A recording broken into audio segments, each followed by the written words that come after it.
reported Ethiopia's appeal to the international community for emergency food aid for more than 6 million people. Drought is putting many Ethiopians at risk. 25 years ago, the BBC's exclusive images of famine in Ethiopia, during which 1 million people died, shocked the world. It led to Live Aid and a massive charity appeal. Well, our World Affairs correspondent Mike Woodridge reported on the famine in 1984. This is his second report from Mekelle in northern Ethiopia. From beyond these hills in 1984, a tide of people who'd finally given up hope of surviving the famine at home came to Koran. Mesele Adena and his family were among them. As the famine subsided, Mesele didn't return home like others. He stayed and built this house on the plain where so many thousands had sought refuge. But the experiences he went through remain deeply embedded in his memory. We could see many deaths every day. The situation was beyond the government's capacity.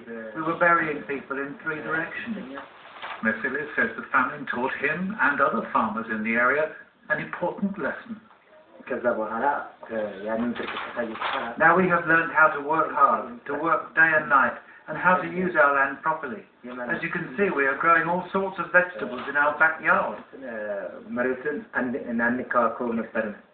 These are severely testing times again, with drought and poor rains wrecking many farmers' hopes of a harvest and throwing people into poverty.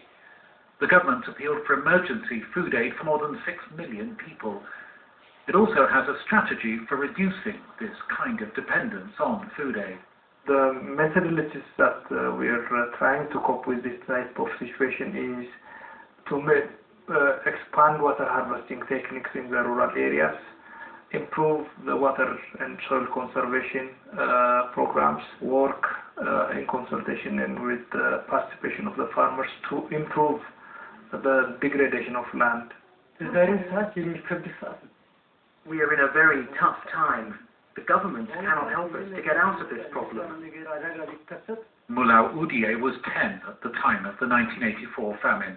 Today he's working land near the small town of Kobo, but the crops have failed. And he says it brings back the memories of 25 years ago. I don't think we can overcome this by ourselves.